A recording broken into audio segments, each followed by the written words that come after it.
I was going to work from Bhagavad Gita, chapter 2, verse 44. Bhogaishvarya prashaktanam kaya parhita chetasam vyavasayatmika buddhi samadho na vidhiyate. In the minds of those who are too attached to sense enjoyment and material opulence, and who are bewildered by such things, the resolute determination for devotional service to the Supreme Lord does not take place. In the minds of those who are too attached to sense enjoyment and material opulence, and who are bewildered by such things, the resolute determination for devotional service does not take place. So we are going to go on a little journey today, I hope. We'll see how this works out. I'm going to try something a little different. When we were kids, we used to explore caves. You know, I know if you grew up in New York City, you don't explore caves. There's no caves. Actually, there is. If you go down Atlantic Boulevard, right about where Trader Joe's is, there's a manhole there, and it goes into a cave, an underground fixture that's mysterious, and they don't allow you to go there. It was built back in, 100 or 200 years ago, and there's all kinds of mysterious things in there, but you can't explore that cave. It's illegal. And it's, a couple of blocks away. But at any rate, we used to explore caves. I don't know if any of you have ever explored caves. It's not for people who have claustrophobia, because you are going into the dark, and there are these little crevices. You push yourself through them. Sometimes you're scraping along, on your hands and knees, because this area has been cut by water. And water sometimes makes a big channel and sometimes makes a little channel. And it's dark. Really dark. We used to use something called Carbide Lights. A lot of people probably never heard of a carbide light. Instead of flashlights have batteries, and batteries don't last that long. And if you're in a cave for an hour or two, you don't want your flashlight going dark. It's not the thing to have happen to you. So we would put these metal lights, which had a little bottom tin and a top tin where you'd fill with water, and the bottom was filled with calcium carbide. It's a rock-like chemical, and when the water drops on it, it produces acetylene.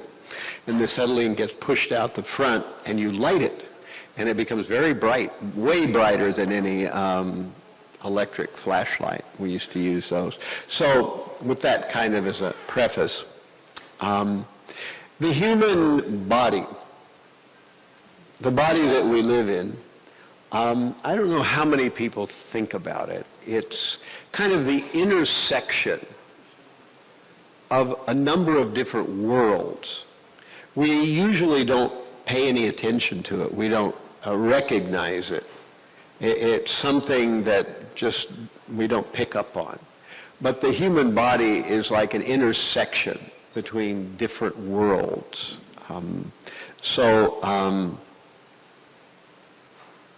We have an external world, but we also have an internal world. Now, most of us spend very little time in the internal world. We are focused on this external world. And the external world is a place that we sort of feel comfortable with. We know how it works.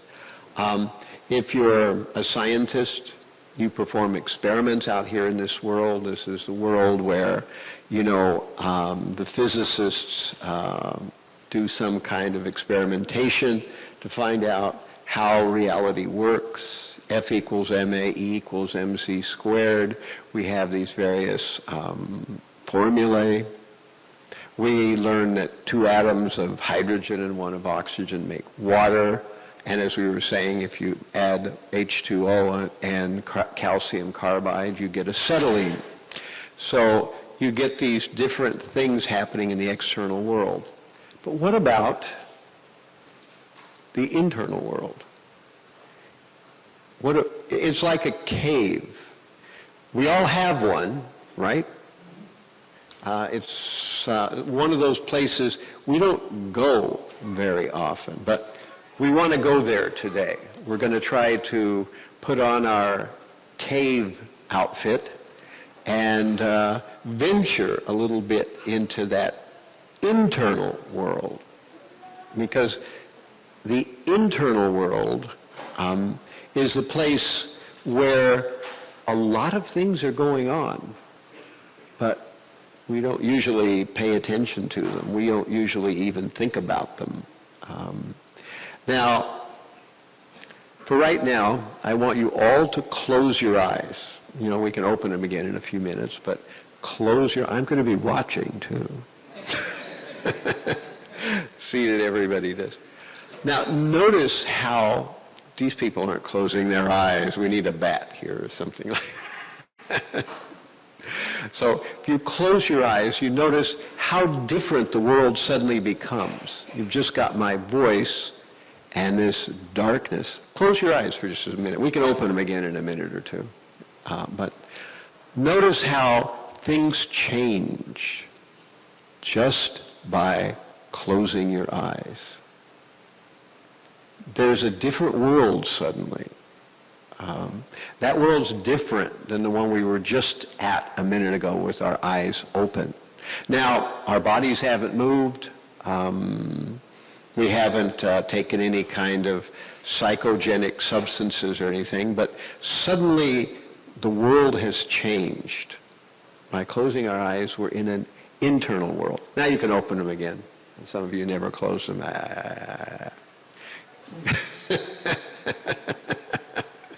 But that internal world is a world. It's very different from this external world. You can't do experiments in that world. There's no microscopes. You can't figure out how the chemistry works there. It's a completely different world. Now, if you're really tired and you close your eyes, you'll go into another world. We call that dreams, you know. Some of you may be that tired. But if you close your eyes, you will recognize that there's another world there, the world of dreams. And that world is also a world. It has people and things happen, but they happen in a different way. So in the Vedas, people would try to understand something about this internal world, this world on the inside. It's a very rich world, but, you know, some of us are probably extroverts and some of us are probably introverts. And some people, when they close their eyes, they don't feel comfortable at all. They feel like that inside world is a dangerous world. It's a strange world. It's a world that's not very comfortable. It's a world that we don't know what will happen next in there, so we keep our eyes open. We think and we live in this outside world. So our eyes immediately focus us on a world, this external world, the one we think we know. This external world is not as well known as we think it is, but it's the world we think we know. The internal world is like a cave. It's dark in there. And some people might say it's boring in there. Or some people might say it's, disturbing in there. My mother told me one time that she tried meditation and it terrified her. It terrified her. She never wanted to do it again. So, it shows that some people experience very different things on the inside, this internal, mysterious world. Now, in a world where it's all dark, what is there? what is there in this internal world? What kind of things are in there? You know, it's like a cave, but a cave still has things, you know, even if you don't have a light, you know, there are bugs in there, and sometimes snakes and other kinds of things. But in our internal world, well, what do we have in there? Still sound. Now that's an important thing. If you close your eyes, there's still sound. And that's why a lot of meditation techniques have people closing their eyes. We hear this in Bhagavad Gita. In chapter 6, Krishna talks about meditation, where someone stares at the tip of the nose. Now, the idea of staring at the tip of the nose was that if you're like most people, when you close your eyes, that dream world sort of, you know, decides to preempt everything else. You know, you're listening, doing something, but instead you find yourself kind of snoozing along, you know, so you go off into the dream world. But if you're well rested in your practice, when you close your eyes, you can actually go into an internal world. And that internal world of meditation is a world that changes us in a very deep, profound way. So in chapter 15 of Bhagavad Gita, we hear about the senses being grouped about the mind. So the senses are grouped about the mind. So we have senses. We have the eyes, the ears, the tongue, the nose. We have the skin. We have these senses. Now, even when you close your eyes, the other senses are still working. You can still smell when the eyes are closed. You can still feel externally and internally when you close your eyes. You can still hear when you close your eyes. You can still taste things when you close your eyes. And when you close your eyes, you become aware of things, if you're paying attention, that you never are aware of when your eyes are open. Like what's going on inside your body. If something hurts, if something feels strange, is your stomach doing something funny? Is your throat doing something funny? Some people, when they close their eyes, they can hear internal sound, not sound that's coming from outside, but sound that's coming from inside. This internal world is a place.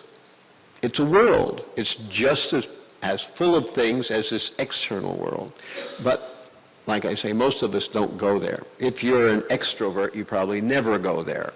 If you're an introvert, maybe you go there sometimes. You visit that mysterious internal world. And what else is there in there? We see that we were just talking about there's sound in there. You can smell. You can also taste. And you have feeling. What you don't have is vision because you've closed your eyes.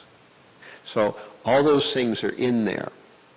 Now we learn that the internal world actually takes you to the spiritual world, this internal world. In the Bible it says the kingdom of God is within you. So we also have that idea that Radha and Krishna are there. In fact, the entire spiritual world is there.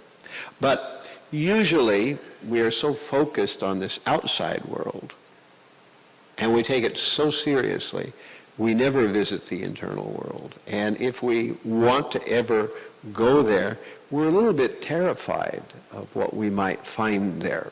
And partly it has to do with some of the things that are there that we usually don't pay attention to. For instance, our mind is there in the internal world. In the external world, we don't notice our mind. Our mind is just having its happy chance to tell us all kinds of garbage and weird things, and we just don't even notice it. But when we're internal, we're closing the eyes for the external world, suddenly our mind becomes the biggest deal. Our mind is telling us things, and sometimes it tells us disturbing things. And this is why we learn in Bhagavad Gita that controlling the mind makes it our best friend, and failure to control it makes our worst enemy. But sometimes, we had this conversation last Sunday with someone, that aren't we the mind? If we're thinking, isn't that us? That's what René Descartes said, that the cogito ergo sum, that I think, therefore I am. But actually, we are not the mind. We are the self, the soul. The mind is something different. And if I tell you all, for the next 2 minutes, do not think of a pink elephant. Whatever you do, don't think of a pink elephant. Immediately, pink elephant images come into your mind, right? I just told you not to think of them. So that shows that our mind has a mind of its own. And that mind of its own means that the mind actually has what are known in Sanskrit as samskaras. So for many past lifetimes, we have done things in a particular pattern. We have done things habitually in a particular way. And now, even if we try to do them in a different way, it's very difficult. We tend to do things in a particular way.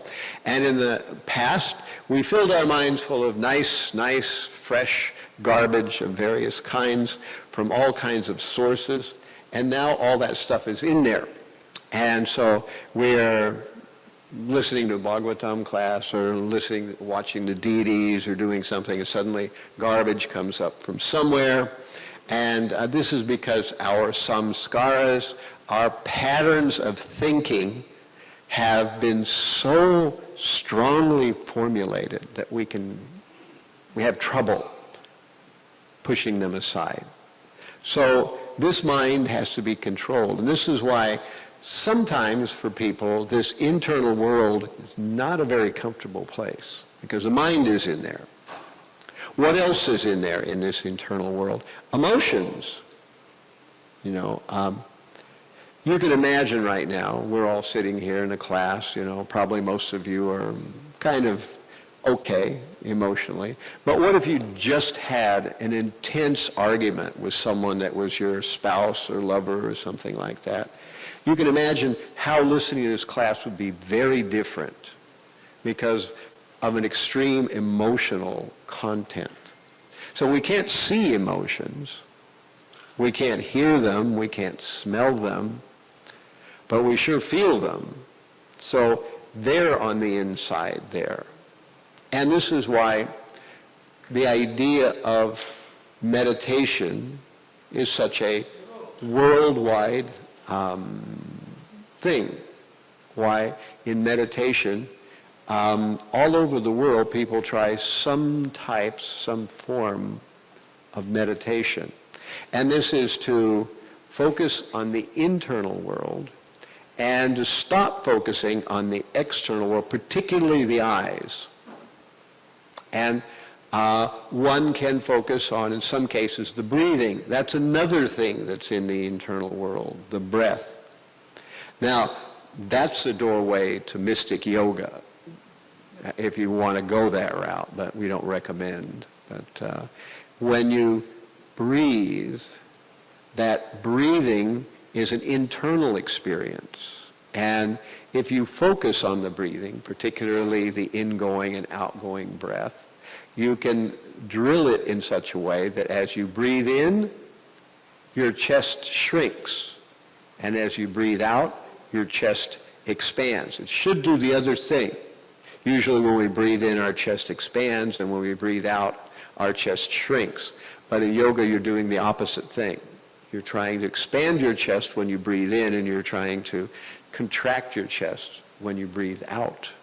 And so it looks like your chest isn't moving at all. And then you start to regulate your breathing, and you start to pay attention not to what you see, not to what you taste, not to what your mind is saying, not toward your emotions. We've talked about all this stuff that's in that internal world. These things you can't see. That's why they're so hard to recognize or think about, because they're invisible to the eye, but they are certainly experiences. So on the internal plane, we try to focus just on the breathing. That's one way. That's one kind of meditation. Another kind is where we focus on a sound. Now, we just said that by focusing internally, by closing the eyes, then we are focusing on the sound that's coming to us. Now, we can be making sound too. And this is what the devotees do. This is what we call the Maha Mantra. By closing the eyes and sitting still, one can just focus on the sound of Hare Krishna, Krishna Krishna, Hare Hare, Hare Rama, Rama Rama, Hare Hare. Now that sound has a pattern to it. And we can do it in a way where that pattern repeats, and we try to focus on nothing else but that sound. And of course, as we've been talking about, we're exploring the cave now. We're exploring that world that happens when you shut your eyes. When you shut your eyes, there's that cave. What's in there? We just talked about it. There's emotions in there. There is dreams in there. We don't want to go there. What else is in there? We have remembering. We have memory of things in the past. So some people have a strong mind's eye. You know, when people who are graphic artists, like painters and sculptors and things like that, they can visualize things without seeing them in there before them. So some people have a strong visual memory, some have a strong audible memory, and we can reminisce. So that's another thing that's in there. The memories and the things we've done in the past. We can get lost in the past. Or we can get lost in the future. The future's there too. We're thinking about what we'll do in the future. Some of you probably right now are wishing this guy would shut up so we could go downstairs and eat some prasadam, you know. So, you know, there's the future in there as well, you know. So we have the past and we have the future. Now, when we're hearing, we're trying not to go to dreamland. We're trying not to go to emotion land. We're trying not to open the eyes and go out here and start, you know, deciding that that picture's a little crooked and that we have a tear in our socks and we have to do something about it. We're trying not to go out there, and we're trying to just hear the sound. Now, this is a struggle, and it depends on how comfortable you are on this internal world, how much of a struggle that is. But if you stay with it, and it's kind of like if you were by the bank of a river and you're watching things float by in the river. Maybe it's a dirty river and there's a lot of junk in it. And for analogies of our own consciousness, this is a good metaphor. That imagine there's a river and there's a lot of junk in the river, and we're sitting by the side of the river and we watch it float by, but we don't stop when we see a piece of junk. We just let it float on down, and we bring ourselves back to just hearing our own voice and the sound of the holy name. Just hearing our own voice. And of course, in the very beginning, it's kind of like riding a bicycle, that you do it and you fall over, and then you fall over again, and then you realize the past 15 minutes you haven't been paying no attention to what you've been hearing. But you stay with it. And if you do it long enough and you try hard enough and you pray to Radha Govinda to help you, you will find you reach something that is like the beginning of what we could call trance, where you are just hearing this sound, and you are watching the memories float by. You're watching the future, what you plan to do tomorrow or in 15 minutes float by. You're watching what happened in the past float by. And if something pops up to the surface that makes you angry suddenly or afraid or whatever, you watch that float by, and you're just focused on staying in this trance of trying to hear the holy name. And this is how the entire self becomes very purified by this chanting of the holy name and by hearing this sound vibration. Now, it is possible also to do this while walking, most of the time walking, but and with your eyes open. You have to keep your eyes open when you're walking unless you're some kind of special situation. But for some, it might be easier to start doing this by sitting down. But the internal world, if that world be purified, this external world will be a different place. Our experience of what's coming to us from the external world will be a very, very different place. So we see that people talk about religion, but this is religion. Changing the inside core of our being, changing that inner world.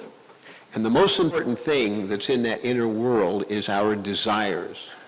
Right now, if we don't watch what we're doing, our desires will govern our complete direction in this world, in the external world. Whatever we want will be the only thing that pushes us in a particular direction in the external world. But most of what we want is part of that mud ball of our mind, that stuff that we patterned in there, the samskaras, that stuff from many past lifetimes. That's what it is. It's all that stuff. And most of those do no good to us. They won't help us. We won't be able to get them. They're a mess. They'll track us into being entangled in worse desires. And then we'll get the karma from the things we've done because we followed those desires. So by hearing the holy name, we become peaceful. The emotional level goes down. We become aware that the inside internal world, that cave, that dark place, is actually a nice place. If we do it long enough, we'll realize it's not even dark, that there's a world in there. The cave opens up, and we begin to see the spiritual world in there. But that's way down the line. That's way, way down the line. But this is the real essence of religion. If religion isn't changing you as a person, then it isn't religion, really. It's some kind of external ritual only. So I had a lot of other things I was going to say, but I'm going to stop there. And then I'm going to ask if there are any questions or comments, and then we'll let everybody go take prasadam. Any questions or comments? Yes. He's going to give you a mic so I can hear it. I'm an old man. I should be wearing a hearing aid, but I don't. So. Hare Krishna. Thank you very much for the class. You had mentioned that the spiritual world is actually in the internal world. And so would that mean that the map that we see generally of the worlds that we see, like the spiritual world, like would you say Goloka Vrindavan is in a certain place in the internal world? Well, yes, but it's like a complete different dimension in there. That right now that dimension is removed. And right now the doors are closed there. And that's actually what yoga is about too. You know, mystic yoga and meditation, it's all about that same thing. To be peaceful to be able to sit in one location is not a common thing. And that's why, in general, we don't recommend the usual yoga type of meditation using the breath and that. We recommend instead the chanting of Krishna's name, which can be done walking or it can be done sitting. And when we develop the right attitude, so that's another thing that's internal, that's inside, is attitudes. And, attitudes are important because we can do things in a mechanical, perfunctory way. And they still have some effect, but we have to learn how to do things in a feeling way, which is something we can't exactly fake. But if we make an effort as we're chanting and being purified with the chanting, we can come to the point where we're chanting and actually kind of grasping the essence of what we're trying to do with the chanting. We're not just doing it because we have 16 rounds and we have to complete them before breakfast or whatever it is. We have a deeper motivation to it. And then we begin to think, well, how do I actually chant in a feeling way? And then after we've kind of able to do a little bit of trance and not get lost in memories and past and future and get lost in emotions and, other stuff that the mind is junking down on us, when we can hold a certain kind of balance on just the sound, then we can start to focus on, well, what kind of mood should I be doing this in? Thinking about that mood. And if you do it long enough and you pray to Krishna, Krishna will start to help you to develop that actual mood, internal mood. And, I'm surprised. I've been chanting for many, many years, and only recently I've started to think about the mood with which I chant, what mood should be there and how you get it. And, I've wasted so many years of chanting, I'm just ashamed to even talk about it, that you can chant and not be paying attention to what you're doing, or do it just as, a obligation that you have to get out of the way that you do. But, when you try to take it beyond that, then you realize that this world has many dimensions, and the internal dimension it's just as big as the external world. But because we're not practiced in that world, because we live in this outside world, the eyes, so that's why we're sometimes we need to close the eyes and just open the ears, and to work at trying to go second after, I fell off again, like riding a bicycle, Eventually you get to the point where you can spend more moments while you're actually attentive to the sound, and then you can start thinking about, well, what mood am I in right now, and all this is happening while you're still trying to pay attention to the sound. And then eventually you start to feel that the chanting of the holy name is doing something in your life, and that you really are penetrating into that world that we read about in Bhagavatam, we read about in Bhagavad Gita, but it's a real world. But right now, because of our samskaras, our past bad habits, our past way of thinking, we're divorced from it. Any other? Yes, Rishi's going to tell us something. Thank you, Maharaj, for that philosophical class. What the devotees think, it's quite reverse what the materialists think. Please highlight a little bit how the devotees think. Devotees' internal business is thinking about beautiful pastimes of Radha and Krishna, or Sri Chaitanya Mahaprabhu is taking his whole gang, chanting and dancing, and many other beautiful pastimes. That's what the devotees think. And devotees think many, many, many beautiful pastimes of the Supreme Lamb. And if that could be exposed a little bit, so that those who are neophytes, they can also try to think in that perspective.